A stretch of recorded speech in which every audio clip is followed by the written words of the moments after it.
The end is nigh. It is. It is. Gather your cardboard sign. Get your marker. Write that on there because it's the truth.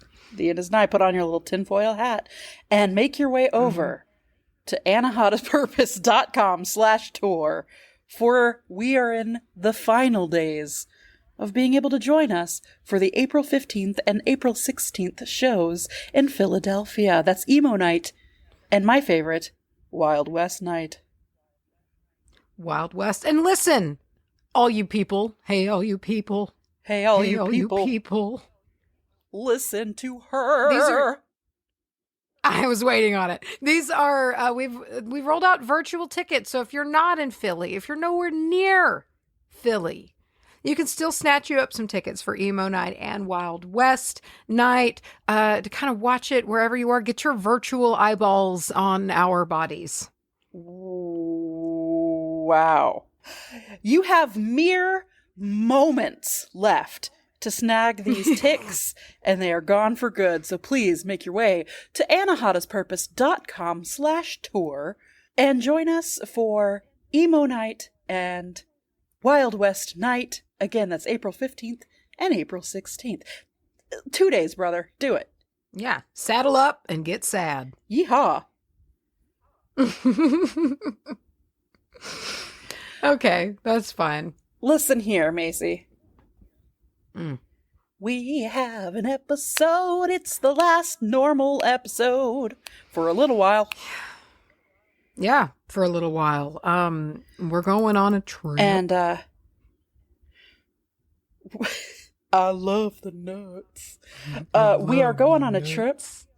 When you hear this, we will be I guess well, not in the air yet, but we'll be real close. We'll be traveling to the airport with your mother, having lunch.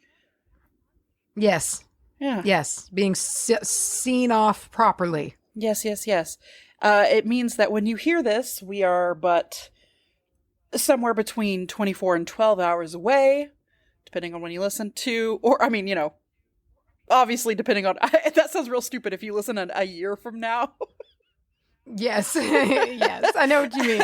But if you're listening fresh, we're about, I don't know, a handful of hours away from being on an airplane. So look, if y'all all just wanted to light a safe flight candle or something, that'd be cool.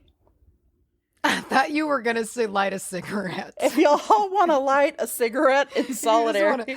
A cigarette in solidarity. Yeah. Listen, if I still smoked, it would be before a flight. God damn it. Hey, yeah, just send us some little warm winds to just carry us all the way up there, with minimal, but not too warm, because I don't know what happens. Let's not cause like a tornado or something. All right. Well, what are we talking about today in this pre-flight episode? So I was walking, yesterday, I don't know anymore, but I was walking and there was a beautiful blue jay feather on the ground. And I haven't found like any like super like choice ones yet. Like I found a couple, don't touch it. It's illegal. But it's getting that time of year, though, to where they start shedding them like crazy because my house is a haven for blue jays. They're everywhere. They're assholes. And I love them. And we're going to talk about that. They're mean. Mean sons of bitches. They're not mean. They're aggressive. They're not mean. For a reason. Okay. So... But they also, being a creature of flight, it just kind of worked out. So I was like, we'll be an air creature this week. So you're talking about the blue jay. The blue jay, yes. That's interesting. I am talking about a stone known as the, it's in here somewhere. The safe flight stone or the stone of flight or something like that. But I'm talking about the blue lace agate. Oh, pretty. That's funny. We're both doing flight. Nice. We're both doing blue. You can see where our concerns are. We need to calm down about flights. Yes. Mm-hmm. Wow. You know what? We usually have this a little bit better under control about who goes first and stuff, but Macy and I are both real to the wire with stuff, so let me bring that up. Wolfsbane and Lepidolite, so I believe that means... Oh, it's me? Did I do... You did Wolfsbane, I did Of Lepidolite. course, I knew that. Yeah, so it is you, my Blue Jay friend. Blue Jay, baby. Let me take off your let me make shoes and get into town. I don't think that's funny. I think that sounds unsanitary. I think that's take off your shoes and get into town. Get into town. Go get. Okay, I'm going to talk to you about Blue Jays, which it seems like you are on the camp of thinking that they are assholes. So, now I know. They have always seemed a little aggressive, and I feel like anyone who is around me always kind of says that, Blue Jays are assholes. So, I have also just adopted that. Their Latin name is Cyancida. Did you say cristata. Fat asses? Their Latin name, they're fat asses. You said they're fat asses.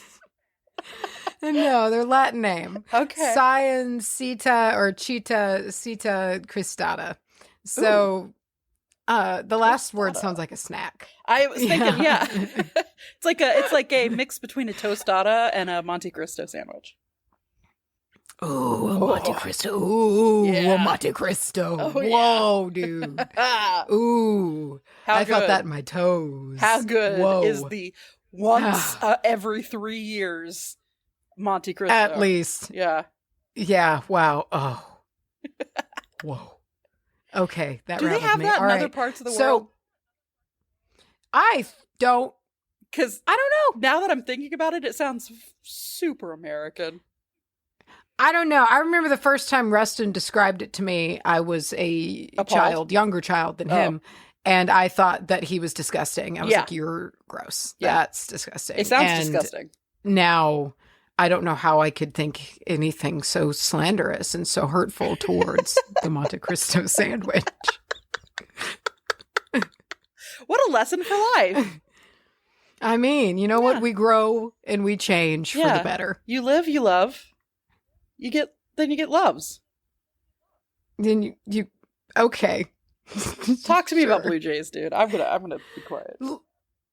Listen, their name, the genus name, Cyancida, it comes from the Greek word. It might be Cyancida because it comes from the Greek word kainos. Listen, it means blue. Okay, that's where that comes from, blue. And the kita part, or also I saw it in, like, it may be pronounced as kissa. Listen, this is all confusing. It means a chattering bird. They're noisy blue birds. That's what their name means, noisy blue bird. They are noisy. And it's very true. And basically, blue chatterer is kind of what that means. Dude, I would love to name shit. Isn't it fun? Oh, yeah. I know. Cristata, the second word, is specific. It means crested or tufted, and it comes from them having that sweet-ass, like, crest on their head that makes them look real cocky. It's like I always thought they looked like punks, because they got, like, the mohawk. They do. They look like they're just little up. They're here to mess around a little bit, you know? Yeah. They're gonna fuck you up. So they're... I'm gonna mess you up. They are in the family Corvidae, so they're related to crows and magpies, which means they're pretty smart. Wow. But we're going to get into that. So they did decline in numbers somewhat decently during, like, that big just clearing of the old growth forests when America was colonized. And after that, though, over time, it has adapted to cities. It's kind of a city bird. It can be a country bird and a city bird. It is flexible in this way. And due to its adaptability in cities, it's actually expanding its range further north. And so while that doesn't necessarily translate like size of range or like territory, territory doesn't always mean like numbers. They are like having impacts on their numbers from like cats and glass windows. Apparently, West Nile virus is apparently very harsh on corvids. So that like is a thing, but they're doing pretty good overall, and they're strong and projected to be fine. They're hardy. They're adaptable, hardy birds. So the thing is with Blue Jays is you're not going to miss a Blue Jay if it's around, especially if it doesn't want you to miss it. And there's multiple reasons for that. One, they're really loud. They're really pretty damn loud. They're one of the louder songbirds around. And once you like know what their call sounds like, you're like, oh, they're those. Okay. Blue Jays are they're also a pretty decent size. So they're easy to see in that regard. Like they can get up to like 12 inches long, and that's like 30 centimeters or 17 inches in wingspan, or 43 centimeters. So like that's a good sized bird flying around. And you can't miss them because they're beautiful. So you see like this flash of iridescent blue and white and black, and you can see them, you can hear them. They have a presence about them, and the color is definitely a reason for noticing them. And you'll see a lot of blue if they're around. What am I talking about? Oh, so I was like, what? So you'll see a lot of blue if Blue Jays are around, maybe twice as much if you would, if it was like other kinds of birds, because Blue Jays are sexually dimorphic, meaning that the males and the females look the same. So the lady Blue Jays, it's cool, isn't it? And so the lady Blue Jays look just as fucking cool. They have the cocky crests. Like they look exactly the same. So this isn't a case in which you have the flashy male and like kind of the modest looking female bird. That's usually just like brown, like a mousy brown color with like one flashy feather. Isn't that what with cardinals? Because I always thought cardinals and Blue Jays. Female cardinals do not look nearly as cool. Yeah. Yeah. Huh. Yeah. So basically, one of the only physical cues kind of that you can go on is that generally the males are a little bit larger, but that's pretty subtle. Like you're going to get further by telling them apart by looking at their behavior. That's going to be a clearer indicator than their appearance, because their appearance is very similar to each other. And something that I found interesting was, so the black markings that they have, kind of like the band across their eyes, and it runs underneath their kind of like the back of their neck. They're very unique to each bird, and they vary extensively. So it's kind of thought, and it seems that they use them essentially as like facial features. They are markers of identification for each other. So they do know who I am. Black and marking. They are picking on me. Maybe. You specifically. All the Blue Jays in the whole world, find me. That would actually be really scary. I wouldn't like that. I wouldn't like that one bit. They've got like a photocopied picture of you in every like little bird village across the world. They're just looking for you at all times. There's like a cork board and a bunch of string on it, like with your pictures trying to track you down. All the tips coming in from Blue Jays trying to be like, I think I saw her over here. Yeah. That's scary. I don't want awful. that.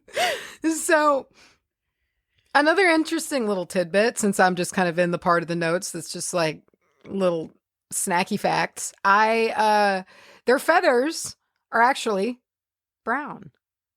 And as is common with bluebird feathers, their feathers are a brown resulting from melanin. However, there is a structure of the feather itself that causes the scattering of light kind of in and on and around it, from how I understand it, that causes the like refraction, and we see it in our eyes as blue. What? Isn't that nuts? Yeah, it's crazy. Apparently, and I've not tried it before, but if you crush a feather, you could kind of see this because you crush the structure and the light doesn't refract the same. But I've not tried that before. That absolutely broke me. Isn't that wild? That it's so weird so how crazy. light and our eyes and how things process and work. It's so interesting. I don't believe it. And it makes me wonder, do I see it a different shade of blue than you do? Because, my eyes are wired up a little bit differently. Yeah. That freaks me out. It's like, how does anybody know if I guess there's no real way to know. I don't know, man. Creep me stressful. out. Creeps me out. Yeah. And so when it comes to their plumage, there's some variation between the 4 subspecies of blue jay. So there's 4 little subgroups of jay, just kind of located in regional parts of the country, and sometimes some of their ranges overlap. So some might have kind of more muted colors across their shoulders, kind of at the base of the neck, or vice versa, but they all have the signature blue striped tail and wingtips. So it's easy to identify them, even if they're kind of the more muted, lavendery gray backed ones that have more gray feathers on them than the ones we have here, which are very loud and blue. The whole head, the back, it's they're very, very bright blue. They all also have those telltale crests, which give them their cocky little look. And they actually have control over these, which answered a question for me, because I'd seen pictures of them with little smooth heads and seen pictures of them with their little pokey head, and they have control. Smooth heads. So, when they're relaxed, when they're chilling with their family, which they like to do because they're family-oriented birds, they'll let that little crest relax a little bit. But if it's go time, bro, they'll pop it right up if they need to. Yeah. If it's go time. If it's go time. Yeah. So they're pretty clever birds, and they are in the corvid family. And because of that, they will kind of get up into some hijinks, which has led them to get into to have a reputation of sorts. In a few different ways. So one that is interesting, they have a really impressive ability to mimic the red-tailed hawk. And there's a couple of reasons as to why they do this. One is a bit more asshole-ish than the other one, but it's funnier. So it's pondered that maybe they do this because they're trying to scare another bird or small animal into dropping their food when they hear this predator sound, so they can swoop in and get it. That's hilarious. Thank you for that. Yes. And steal their food. But I listened to a clip of this call, and it is a sound that I hear all the time. And I doubt that there's that many hawks around. So I do hear it. I've heard that sound. And I was like, oh my God, that's them, So I hear them all the time because I live in woods that are largely composed of kind of like an old oak grove. And there's nothing a blue jay loves more than acorns. Oh. They love them so much. They love dive bombing me. They love them. But have you ever been dive bombed by a blue jay? That has never happened to me. No, cardinals are my problem. I've been multiple times attacked by a cardinal. See, a cardinal won't. I've never been dicked with a cardinal. A blue jay will break into my house in the middle of the night to spit in my mouth. We'll get into reasons as to why they do that. Great. So they're cute with the little acorns. They hold them with their little feet. They kind of stand on them, and then they get them with their little beaks and crack a hole and try to get into the meat. They'll also store acorns in holes in the ground for later, little caches that they can come back to. And they're just a really important part of a blue jay's diet. Do you remember when you absolutely fucked that cache of acorns?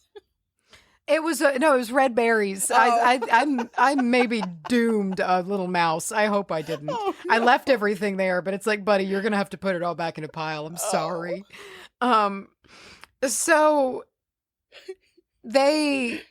you'll find blue jays where acorns are, for one. That's just how it's going to go.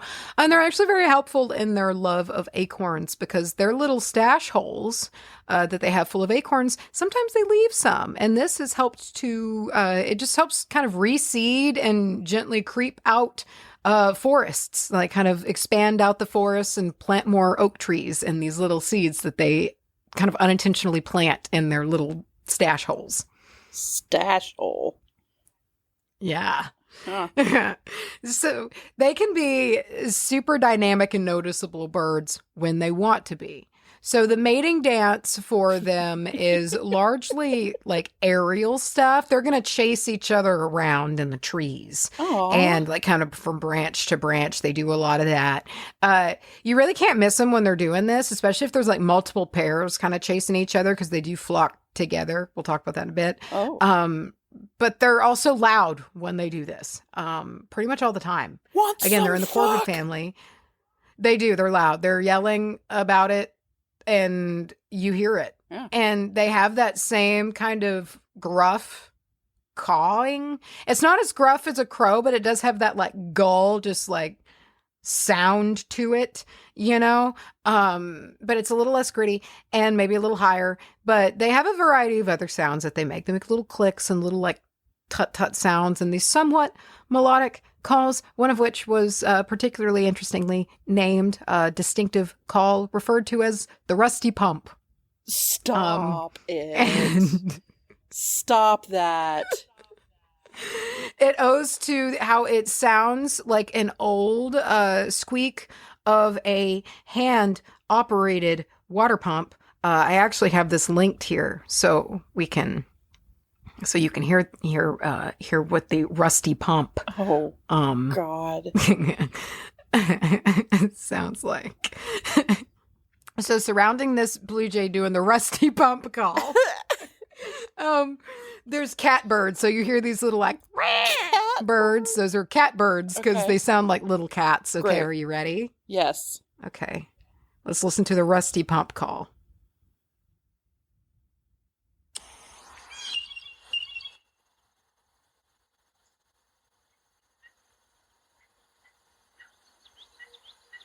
Wait, that. Oh. The doot-doot-doot.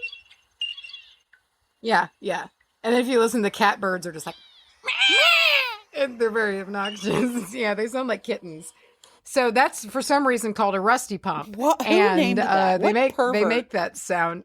I don't know, but they knew what they were doing. Speaking of Okay. knowing what you're doing, I want to apologize because I was muting the microphone a few times because I was going to Google things like what a blue jay looks like and just various things that you were talking about. So I was hitting mute on the microphone. Have you been thinking of the wrong bird this whole time? No. But I did forget that Okay. we're recording on Audacity. So I was muting our phone call so you couldn't hear me type. But I'm sure when this episode comes out, you're going to hear clack, clack, clack, Clack, clack, clack, clack, clack. I'll try to find it. I'll try to find it and do noise cancellation. But if I miss some, I'm very sorry. I was just being very, I was very enthralled in what you were saying. So, Hey, it's all right. So these are really social birds. They like to talk and communicate with each other. It's common that mates remain together for life. aw. And they both work together in building the nest. And unless they can refurbish an old one, they're thrifty. If they can find another one that looks like it'll fit, even if it's like a different kind of bird, like a robin's nest, and they'll like, they just put a couple extra twigs in here, fix it up. It's fine. They'll use that one. Oh. Sometimes they'll reuse an old one if their nest from the previous year survived and it just needs to kind of, be given a little bit of love, Thrifty. Yeah, they are. And while loud and kind of bold by nature, they're very skilled at being inconspicuous around their nests and not being seen really when they kind of don't want to be. And I can really attest to this because they do have a power to disappear. Like, I know I'm surrounded in a canopy of blue jays, but I've really never been able to like track one to a nesting spot in a tree. You know, like I've never been able to watch where they land and like figure it out. That said, if their nest is threatened and they perceive a threat, both parents will employ like their most Chad attitudes, their Chattitudes, I guess, and they will try to chase it away. Yeah, like they go full on into it. Mega Chad. Yeah. Oh yeah.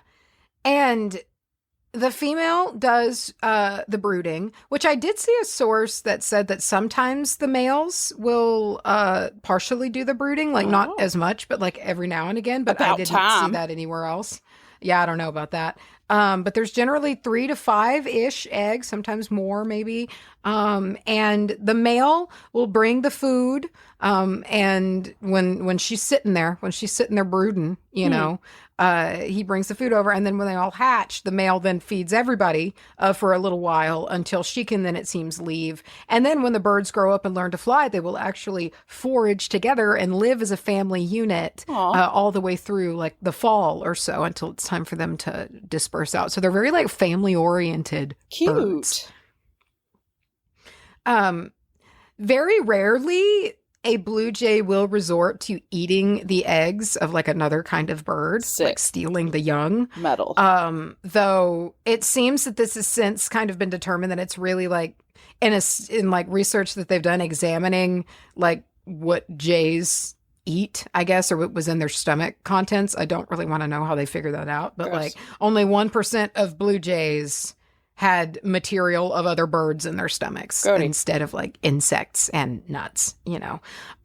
They love nuts. I also saw a report of them going after maybe like a small stunned bird that's hit a window or something. I'm like sorry. Enough. That's awful. I'm so sorry. Birds are metal, dude. Like I forget that birds will just fucking eat each other. Yeah. Like they will just eat each other. They Dinosaurs, man. Like it's wild, yes. So depending on where you are in the country, blue jays might migrate, and really depending on where you are in the country, and I should probably preface this up at the top, you might not really see these guys around because they're more located on the eastern and central kind of part of the United States. The western portion of the United States is not really, it seems, much of an area for them. But they're really widespread in the eastern and central United States. And so they do have that migration, but it's more common for younger birds to migrate over the older birds. Oh. And I don't really know why this is. I don't know if it's because the older birds are like, we know what's up. We know how to survive the winter. We've done this before. Yeah. You're young, though, and stupid.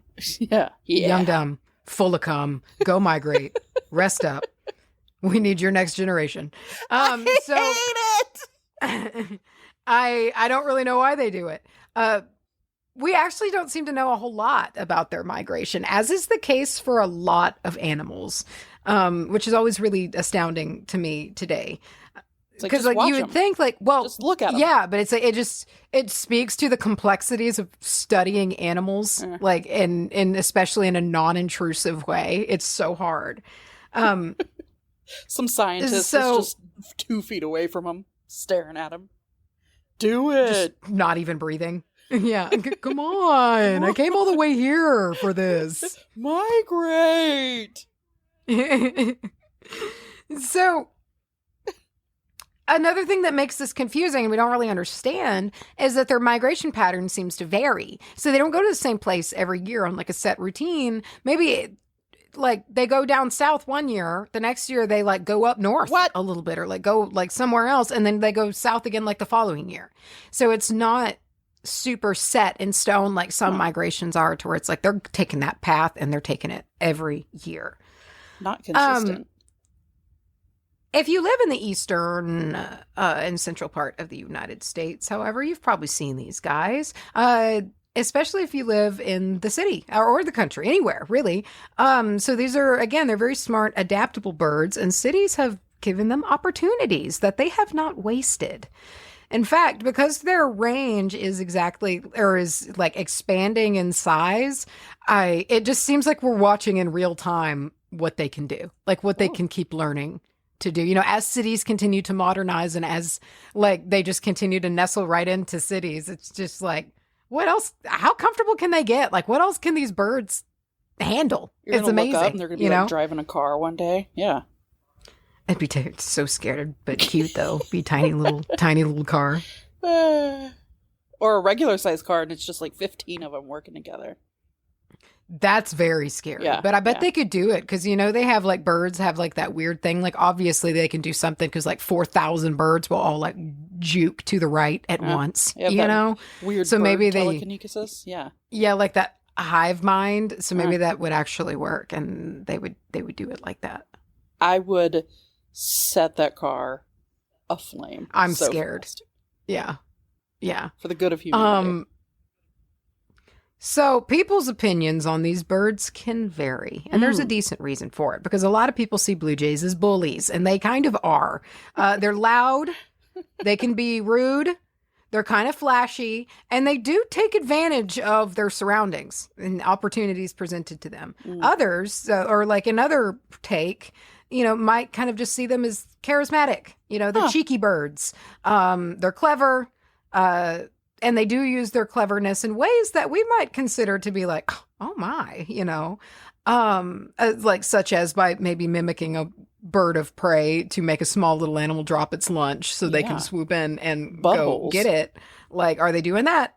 Like, are they doing that? Yeah, probably. But like, they'll do it again, and in the arena of nature though, it's like, that's pretty cool. Like, that's an interesting adaptation to see. But that said, there's two sides to every story. And sometimes, or not even sometimes, like really all the time, blue jays are also prey to the red-tailed hawk. Oh. Like, they are also, like, this is not a joke to them either.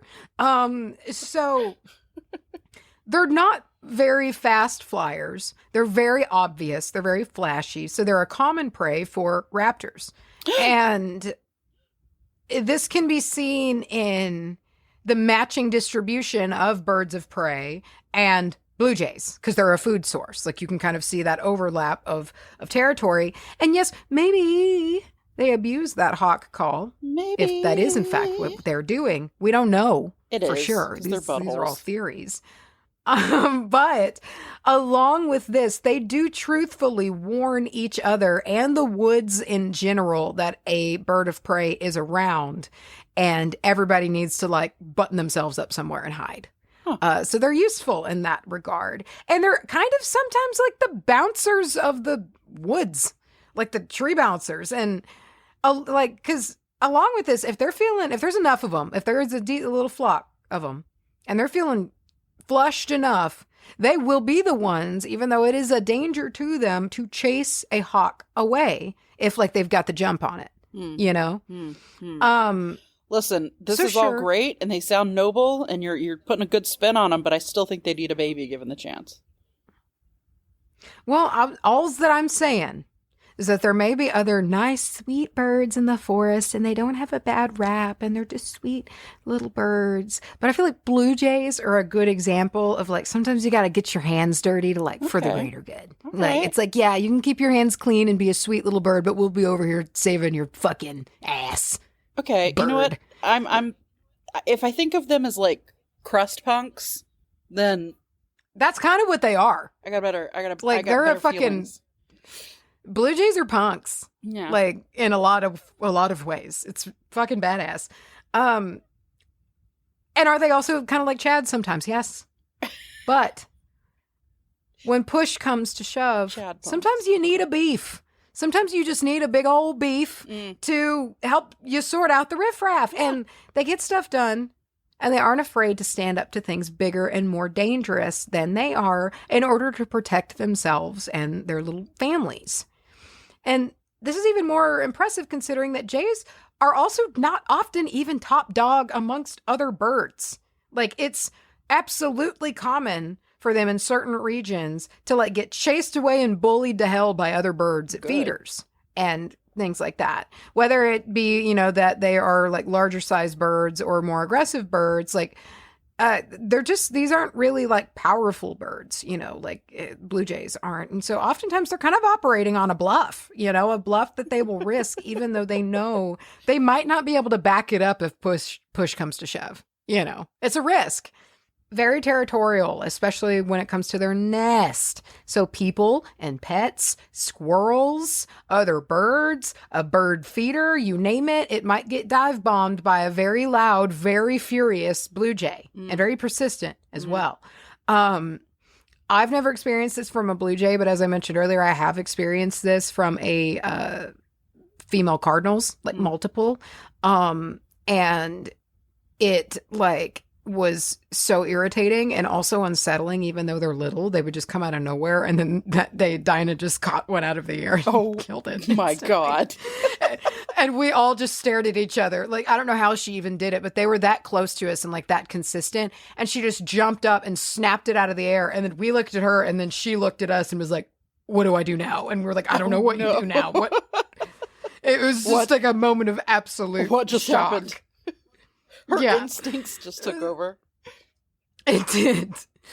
So, something that I thought was really funny, they get really kerfuffled if, like, an owl takes up a day nest nearby. Like, you know, the owl's out and about all night long and it needs, like, its little day pad to go sleep, you know? Sure. They'll just, like, mob this sleepy owl all day long until it decides to leave and go somewhere else. Dude, like, they will just pester it forever. I would be livid. Do you know how annoyed I am at birds in the morning? It's the worst sound in the world. I love them. Well, like, okay, not just the morning, but like, you know those like 3 a.m. birds? And they'll just be outside the window just hip, hip, bow, hip, bow, yeah, over and over and over. Mario sounds, yeah. Just like that. Forget Chris Pratt. I am the voice of Mario now. Okay. So is he the voice of Mario? The only person that I know who's in that movie is Jack Black. I don't know anything else about it because I just saw a picture of his cute little suit. That's all I know. Yes. Yes. Chris Pratt, who I have personal beef with, is the voice of Mario. Many do. Yeah. So while there has been no observance of this in the wild, in captivity, it does seem like there may be a little bit of like usage of tools going on. As some have been seen to use strips of paper from, it seems maybe like their bedding, to try to like rake in and pull food that has fallen outside of their enclosures. So it's like they know if I like reach this over there and keep kind of pulling and swiping at it, it will sweep inward. And that's pretty impressive. Like when you think about the fact, like, because that's something that we might take for granted. We're like, yeah, that's like common sense. But that shows reasoning in an animal. Yeah. You know, that it's like, I know if I reach for this and if I pull due to the laws of motion, this will come towards me. And I will, you know, it's like it takes some, and it's not to say that they think it out necessarily like that, but they are understanding cause and effect. And that like their actions will like using this item will help them in their quest. It's neat. I love it. I love seeing animals use tools. Neat. This is how they end up driving that car. One step at a time, yeah. Yeah, they're on their way. Also, I realized that you said it was neat, but I thought you said meat, so I just went meat. I just let you. Yeah, I heard it and let it happen. I let it hang. So, something that I had always wondered is why Blue Jays and Cardinals are always together. Because like they're always together. I see them together all the time. And like it seems largely a lot of the reason is just due to like they just share a lot of the same geographical region, you know, and they're both noticeable birds. It happens. And they're kind of frenemies, you know, like they can coexist peacefully enough. They're both decently kind of the same size, close enough. They have like, yeah, they're just like it seems that if they battle it out, it's kind of a toss-up as to which one, it might be a wash either way. So, like, they can just generally sort of, it seems they tolerate each other. I love that for them. And can just kind of hang, but, like, with, like, a bit of a side eye. Yeah. The whole time. Yeah. I'm watching you. Yeah. Yeah, a little sus. Don't try to come eat my eggs. Yeah, don't eat my eggs. I won't eat your eggs. I mean it. Don't eat my eggs. And it's just, like, an uncomfortable truce that they have. So let's get into the metaphysical. So for me, Blue Jays are a really good energy when it's time to do something. So whether it's banding together with others to accomplish something, a goal, or even a standalone project of yours, the Jay isn't afraid to stand up and kind of be present and be visible and be bold when it needs to be. They're problem solvers and they're adaptable and they're also cooperative. So, like, while the possum, if we can remember, kind of has found its success, like, in its midness, its averageness. Yes. Like, the Jay has done so kind of with flash and assertiveness. Like, they're bold and they're brash and they're clever. And I think that they're a really good symbol for pushing back against being silenced. Because you can't really silence a Jay. Like, they'll be quiet when they want to be and you won't hear a sound. But, like, when they want to be heard, they are loud. And you cannot help but hear what they have to say. And I like that the males and the females are equal in appearance. I think that's really cool. And you don't always find that in birds. You have kind of this, like, gender neutral plumage going on. And of course, you have some differences in behavior. You still have kind of like the more macho-y male kind of thing going on. But the matching appearance, I think, is something to focus on because, sometimes because of the packaging that you're in, like, maybe you don't get taken seriously as somebody else who was just born in different packaging that society recognizes as being more respectable, And, like, for example, like, just my own personal experience with this is being a small 5'2" woman has definitely in moments I've picked up on being very much dismissed or kind of seen as, oh, that's cute, in situations in which I had just as much to contribute or say as anybody else. You're that but my packaging, you're the lackluster cardinal. Yes. Yeah. And my packaging kind of just led others to think I was dismissible, and that's a pretty kind of calm and privileged example because we all know that discriminations can get far worse and uglier than that. And I just feel like when thinking on the Blue Jay, there's an energy of being seen, and being seen as equal. And in this partnership, you have this female bird, which in many species is often kind of missable. It's all about the flashy male. You have both parties, both just as bold in appearance. And I like this because sometimes, unfortunate as it is, we might have to work harder than others just to be seen and be recognized for what we can contribute, purely just because of the packaging we're in. Right. And harnessing the energy of the female Blue Jay, I just feel like regardless of how we ourselves identify, it can maybe add a layer of glamour, of confidence to kind of get this energy of equality in appearance. Like you're going to see me. And it's not fair that opportunities aren't equal based on appearance and origin, but with magic, maybe with our intention, we can open the eyes of others to see what we are capable of and why we deserve respect. It's worth trying at least. And the Blue Jay is a calculating and intuitive bird. It knows when to make calls. It knows when to be silent. It knows when to band together and fight. And it knows when maybe it's better to slip into the shadows and the branches and disappear for a little bit. Either way, they commit to these actions very well. They're the loudest bird you'll hear. When they fight and all flock together, they can really do it well. When they choose to disappear, you won't see them. And while boisterous, it's not reckless energy, but kind of one of calculated dramatics and intuition. Again, we're talking about a bird that, like, you're going to see, and they're fine with that. And they have built their evolutionary strategy kind of on being like territorial, loud, assertive birds. And they're doing a good job because of it. And while some species of bird might want to stay out of the spotlight, the jay takes an approach of operating with a bit of a persona, and they have it on them to be incredibly gentle and quiet birds too. So their employment of the noisy, flashy ways is kind of strategic, And I think it's a good message that sometimes you have to be loud and sometimes you have to stand up and sometimes you have to say, like, to hell with you. You're going to listen to me and you're going to see me, and you're not going to see me as something dismissible, but something formidable and worthy of recognition. And sometimes you might need to get defensive. And the Blue Jays' defensive tactic isn't one that's quiet. It is calculated, and they're not afraid to take the offensive, especially if they're like their family, their nest, their space is concerned. And I just feel like that's good energy for warding, like they're all about their like nest, their home. And because they're not only warning bells and they warn the forest of, danger coming, but they just defend their home tirelessly. And I just think that's good animal energy to kind of like fold into a ward spell.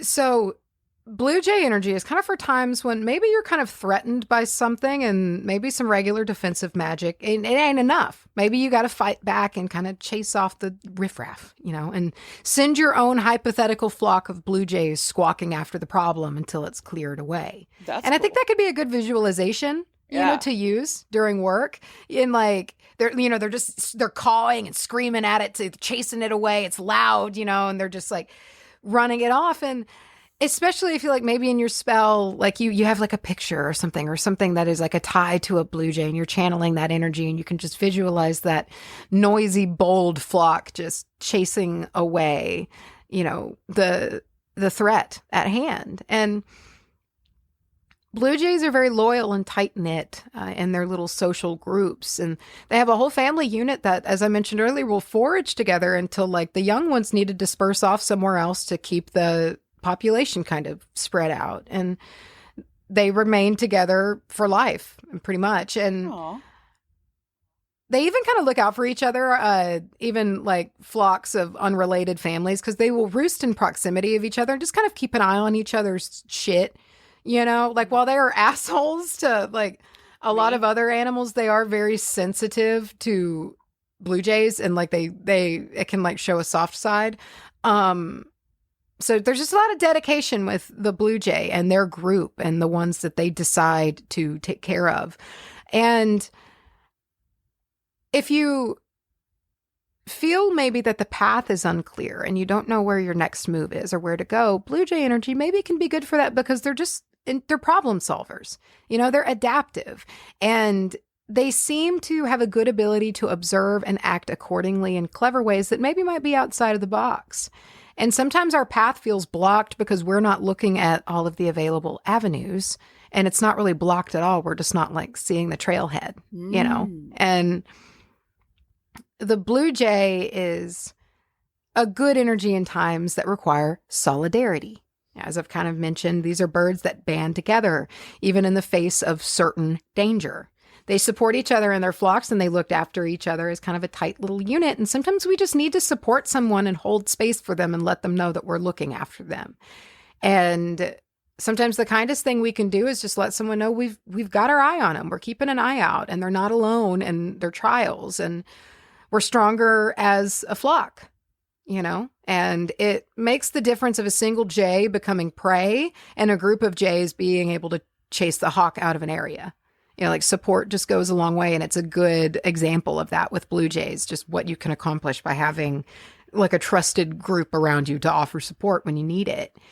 And the Blue Jay can remind you that you can be many things. You can be bold and intense and powerful, and also be a wonderful, nurturing person.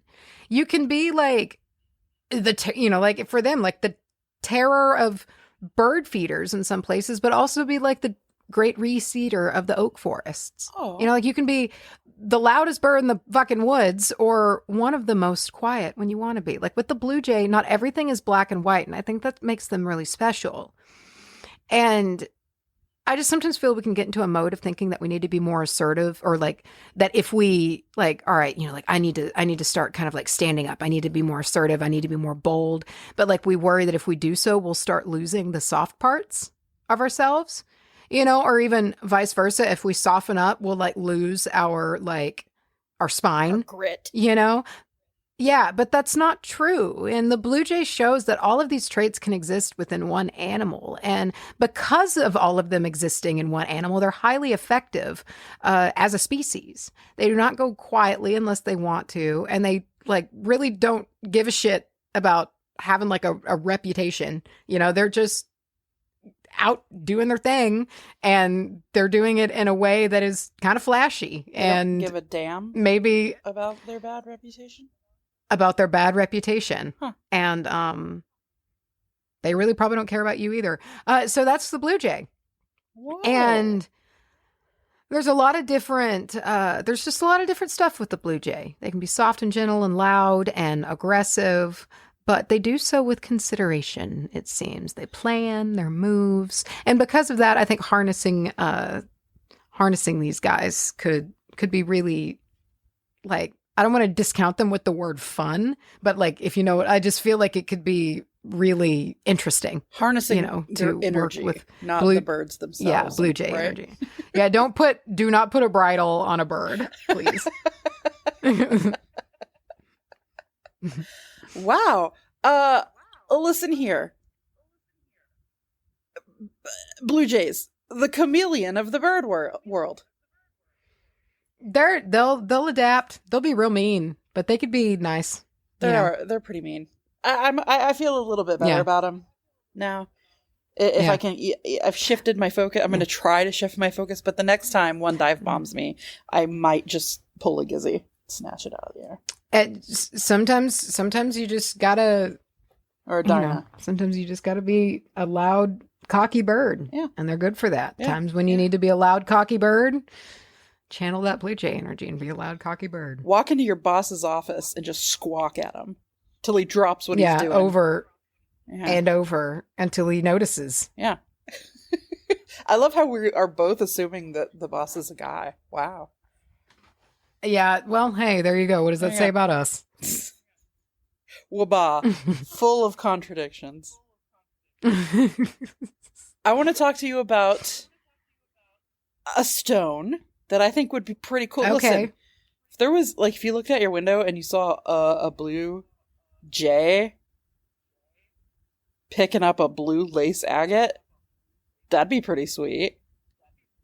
I would think that would be pretty sweet. Yeah. Yeah.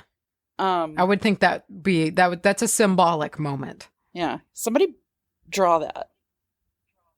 I don't know. Okay. Look, I'm going to tell you a little bit about blue lace agate.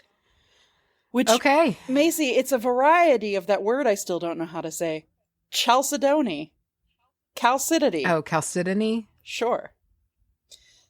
Making it a part of the quartz family. So it's going to carry quite a few property, overlapping quality of quartz. Now, it's beautiful. It has this delicate lace-like pattern on it. It's blue with like the white lace kind of covering it. And it can range from light blue to nearly GD white. So this is a light stone. Wow. Anyway, it was discovered, and I'm putting discovered in quotes here, but it was discovered in the late 1800s in South Africa, or a country within Southern Africa, excuse me. And you can find it in areas of, here we go. You can find it in areas of Brazil, India, and the US of A. However, this crystal didn't get its name until the early 1900s when it was named after the lacy. It's not a very creative name. It's blue lace because it looked blue and lacy. It does. Yeah, it does. The appearance of the stone has led to its history of being used in jewelry and carvings and decorative items. the first time that we have like written history of this stone being used was ancient Greece, where it was used in jewelry. Oh wait, I lost it. Oh shoot, I had a fun fact for you. We'll come back to it. But it was used for jewelry in ancient Greece. Moving up, it was used in the medieval times to, guess what, ward off spirits and negative energies. Because that's all people used anything for in the medieval times. There was a lot of that. Uh-huh. Yeah. Uh-huh. And it has also long been connected to the throat chakra. Now, whether that is in a metaphysical sense, like the energy center, or kind of a mundane sense, like throat issues, stuff like that. Both. Big throat stone. This is the throat stone, but not like the stinky ones that you get. Have you ever had a throat stone? No, a tonsil stone. Well, I don't know. I've never seen another one, but I have been told once before when I was having in 2019 all of those throat problems, and I kept losing my voice all the time because I was so fucking stressed that I was having like crazy heartburn like all the time. Grr. But I did have a medical professional be like, "Oh, you have a tonsil stone," and then I've never heard anything ever again about it, nor have I seen any. Huh? Yeah, I don't really have an issue with them. Sometimes, you just be talking, they'll just kind of come. They'll just kind of fly out of your face. It's gross. Come out? But, hey, if you got that, get you some Blue Lace Agate. Or see a doctor, but probably see a doctor. So, the ancient Egyptians also used this for their jewelry and their amulets. So, just another way of saying this is a stone that's been around for a long time, mostly in a decorative sense. But today, we use the stone for its healing properties, and as I read, it's a popular choice among crystal enthusiasts and collectors. So that's fun. Okay, great. In a mundane sense, there's not much there because it is known mostly for its use in healing and magic, but it does have a number of mundane uses. Sometimes it is used in architecture and interior design if we're going for a calm, tranquil kind of look. Okay. We see it a lot in vases and bowls and figurines. Yeah, you do. However, it does have its place in alternative medicine. Now, I put this in the mundane uses because in some senses it is used to soothe a sore throat because it is a cold stone. It is a part of the quartz family, meaning when you touch it, it is cold to the touch. It's always going to be a few degrees cooler than the space that it is in. And it is popular to kind of take and pop on the throat to relieve any fevers going on there and any kind of inflammation maybe happening in that area. I will say this is a soft stone. So if you have one, be careful with it. Scratches up easy. You're going to want to keep it separately, kind of like the one you talked about recently. You want to keep it separate. What was that? Lepidolite? Sure. Lepidolite. I think it was, Lepidolite, yes. Lepidolite. Yeah, but and to clean it, soft cloth, mild soap, that kind of thing. Don't be banging it around, especially if you have it like on a ring or there's lots of bracelets made of this. So just be careful. Yeah, little beads. Yeah, lots of beads. Yeah, little beads. Cabochon, little doodads. Did you know? Speaking of little beads, do you remember that movie? That little indie underground movie, The Dark Knight Rises. Do you remember that? Anne Hathaway's character, the cat burglar, she steals a necklace. She kind of holds up and she's stealing this little necklace. It's a lace agate necklace, little beads. So, yeah, there's that. Okay. Yeah, this is a famous stone. Okay, it's been in the movies. Uh-huh. Outside of the physical calming down of the throat, there is the metaphysical tied to throat chakra. So, Blue Lace Agate is associated with this chakra, which is, all about communication, self-expression, and it is believed that it helps to clear, balance, open the center of communication and have a calming effect on the area, kind of making it easy for you to voice anxieties or perhaps say the things that you need to say. Yeah, saying the things that you want to say to lead to your relaxation. All of this being said, it can also be used for most other chakras because it does have a very, it's got that high content of quartz in it. So it can be used to sort of elevate other things that we're doing. If you're making like a bag or a handful of stones to just sort of lay out for your... Can you hear the dog going shit nuts? Oh, I do. I hear him. What is he even barking at? Going. He loves to bark.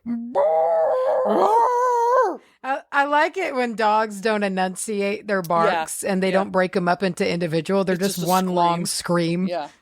Yeah. Well, it's a scream. It's cute. You could tell the jaw might be moving a little bit, but that's it. All right. So that's the chakra. Okay. All right. That trote. Yes. So, Blue Lace Agate is often used in spell work related to communication and self-expression. Outside of the chakra way, if you wanted to do a spell for being a better communicator, you can carry it on you if you want to do some public speaking or any time that you want to look confident and determined and I am clear, I am saying what I mean, and just promote that aura of looking like you know what you're talking about and doing so with a calm certainty. There's divination in blue agate because this stone enhances your psychic abilities. Yeah, that's it. That's all you need. Yeah. So, particularly, and I am just saying this as hearsay, as hacky sack, as happenstance. What am I trying to say? You know what I'm trying to say. Because I don't know. I saw this, but I didn't see it confirmed or like a reason why, but just especially within reading cards. So take that for what you will. Blue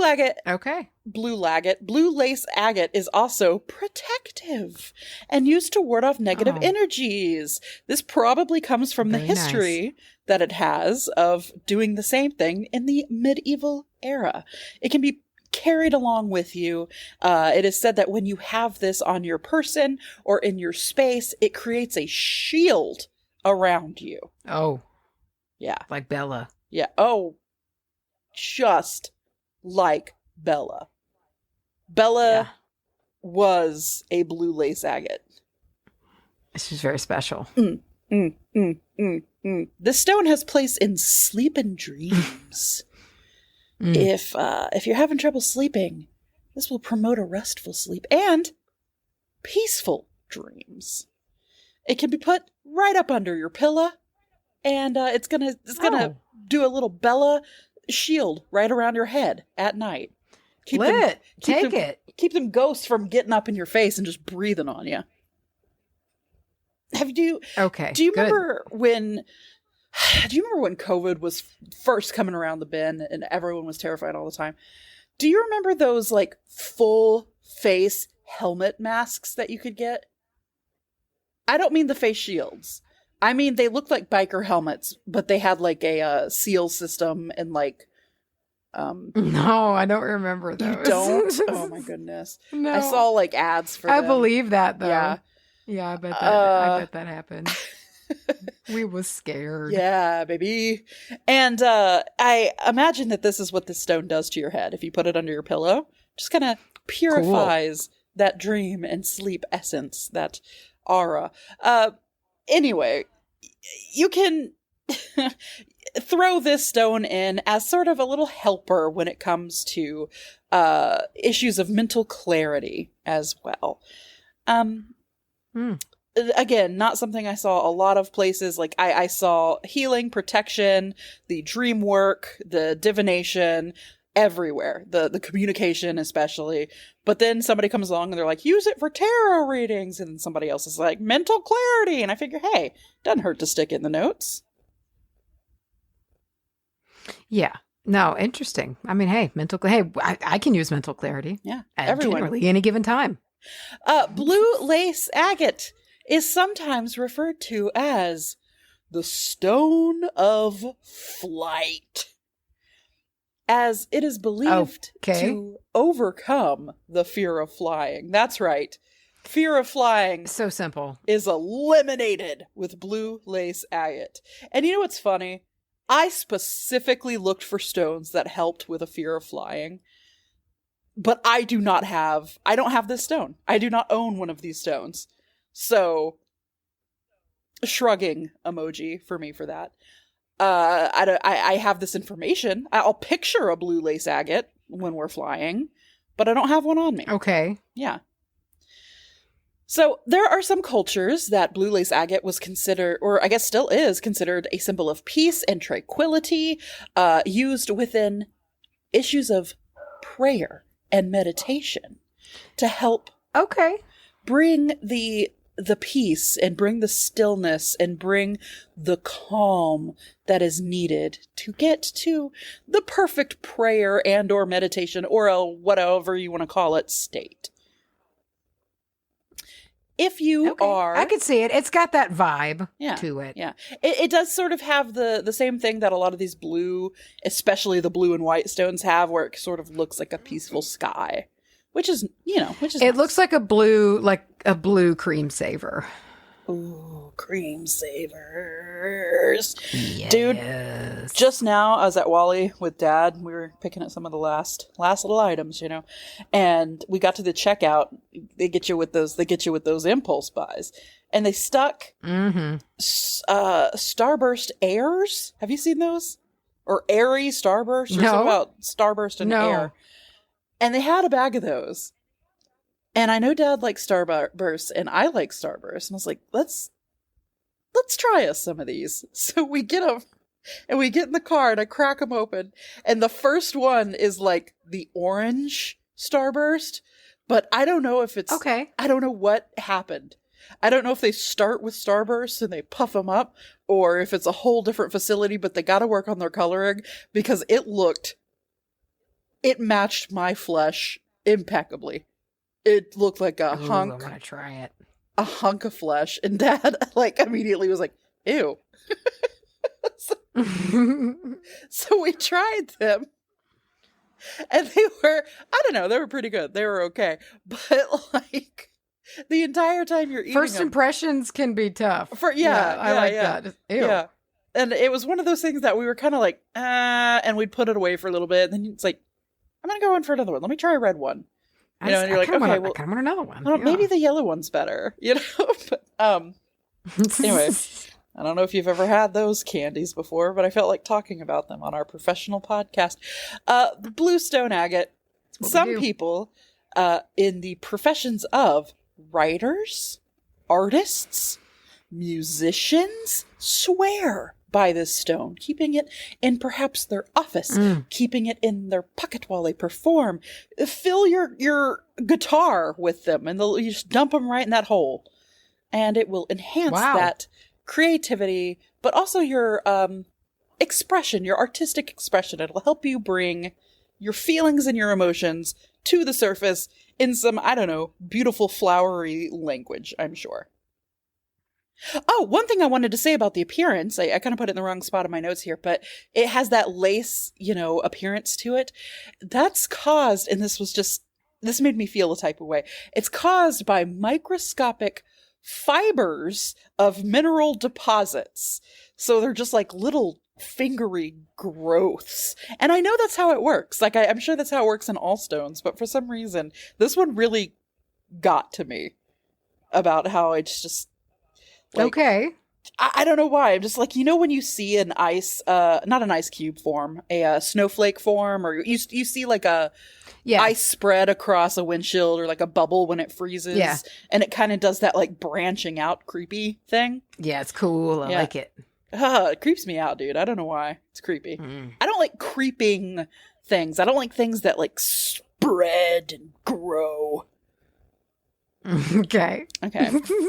In addition to being the stone of the sky or the stone of flying or whatever I said before, this stone is also referred to as the stone of diplomats. Because it is so good with clearing your communication and so good with bringing a peaceful aura that clash those two worlds together. It's wonderful if you got beef with somebody. Give them each one of these stones and have them sit down and talk it out. And they'll be able to do so a little more eloquently and a little more peacefully. Isn't that sweet? Yeah. That's what we want. That's what we want. This stone is associated with the zodiac sign of Gemini. Can you guess why? Talking. Communication. Talk. Of course. Yeah. Of course. Yeah. Yes. And one of just like a little fun fact I have for you is this stone at certain points in time in certain locations throughout the world was very popular in hot ass climates because it was worn on various points of the body as jewelry or sewn into clothing or just sort of held because it's so cooling. It's so cooling and it's pleasing to look at and it feels cool to look at because it's nice and blue. But this would kind of be like a little portable AC for people to just sort of rub on their hot bits when it was sweaty out. And lastly, in the song Blues Run the Game by Jackson C. Frank, they say, "Wish I had a blue lace agate for the feeling that I've lost today."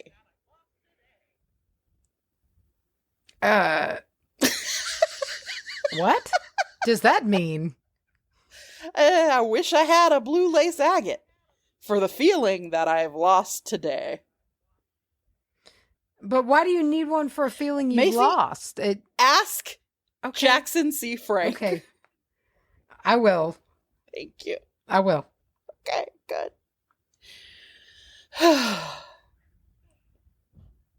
That's it. Listen, this has nothing to do with Tenacious D or Blue Lasso Agate or Blue Jays, Blue Hawks. This has nothing to do. My mom made the most ass-kicking chicken pot pie last night. Oh, yeah. Man. It was big, and it was seasoned, and had just so much garlic, it knocked me on my fucking haunches. It was delicious. I bet that was so good. It was really good. Man, that sounds so good. Yeah. Oh, who doesn't like chicken pot pie? Vegans, probably, I don't. But I mean, yeah, but like there's, hey, you can make them similar. You can get close. You know. I wonder if you could do like a chicken and dumpling pot pie. Like instead of the chicken, you have dumplings in there as kind of your meaty texture. And I've had some like vegetarian, like chicken, kind of like shredded chicken alternatives that like they're not the same, but they're close. And if you slow cooked them all day or like, or in a pot pie, listen, there's so much gravy and shit in there. It'll be fine. You could probably just do the same thing, but leave the damn chicken out and it'd be fine. Yeah, it'd be great. I wonder about tofu, or that might just lend to the mush, but I could be okay with that. I mean, I generally accept tofu in most instances. I will take tofu in any firmness, any level of firmness in any preparation. I like style. it firm. Yeah. I like it a little more on the firm. I like it silky too. I have eaten it with a spoon. I love it. Good for you. Good for you. Good for you. Do you remember when Christian Bale went on that rant? No. Really? Audio came out of him. I forget what movie it was, but somebody took audio of him just chewing out like an intern, I think. Or somebody like walked in front of the kid. Somebody made some mistake and he lost his shit. Like he flipped out. And at one point he just goes, "Good for you." And it lives in my head.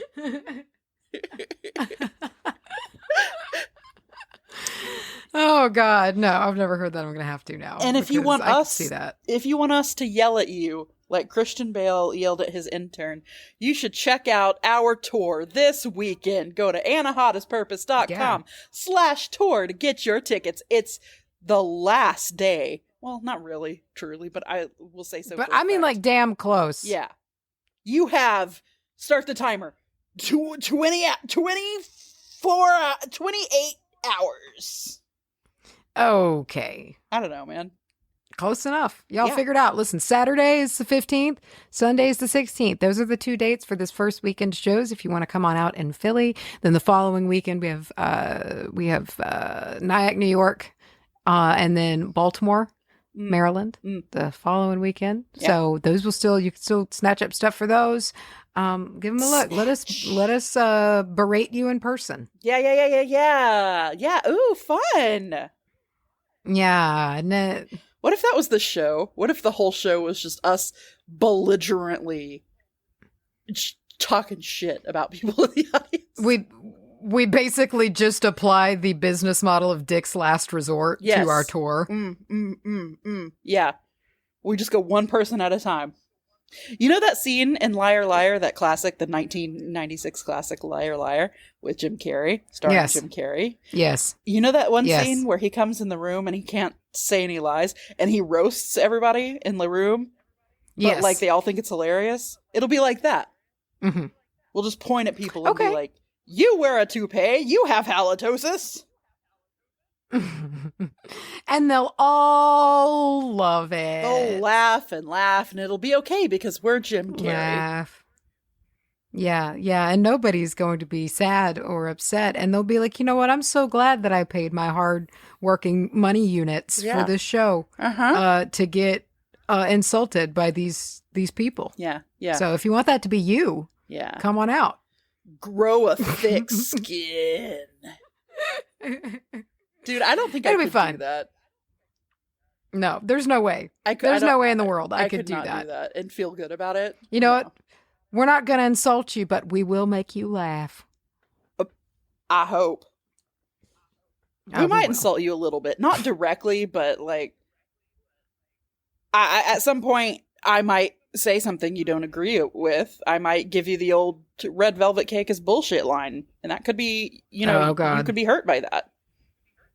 Might be. Some people might be. I have been in the past, so I mean, I get it. I mean, yeah, because you're a clown who likes red velvet. Want to talk about it, and that is not a respectful way to come into a conversation insulting me about my opinions on red velvet cake. I am no clown. Listen, I know we're joking and playing and kidding around, but I'm very glad. I hope that if somebody spoke to you that way, you would immediately stand up for yourself like that. I'm proud to know this. You do not talk to me like that. Yeah. You better sit down before I sew your mouth shut. God damn.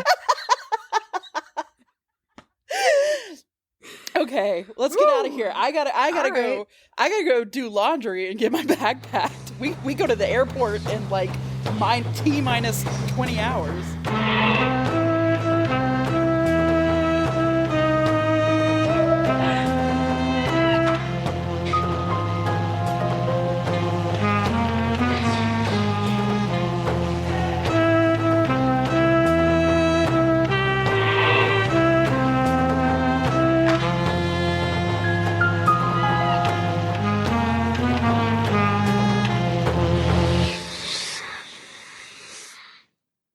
Let me go check. I don't remember if I shut the bedroom door or not. I'm going to make sure dogs can't wander in or anything. Hold on. All right. And in case whoever edits this is super spicy that day and forgets to edit this part out, I'll keep talking so there's something to listen to. Hey guys, how are you doing? Talk back to the speaker right now. We'll have a conversation. Hey, what'd you have for breakfast? Oh, that sounds good. Wow. Tell me more about that. Oh, okay. Oh, that's a little too much information. You could stop at any point. Oh, yeah, I don't think you should be telling me that. Okay. All right, sorry. Sorry if I came off too intense there. I'm really glad we're friends. Thank you for listening. Is Macy, are you back yet? I just got back. Hi. Who are you talking to?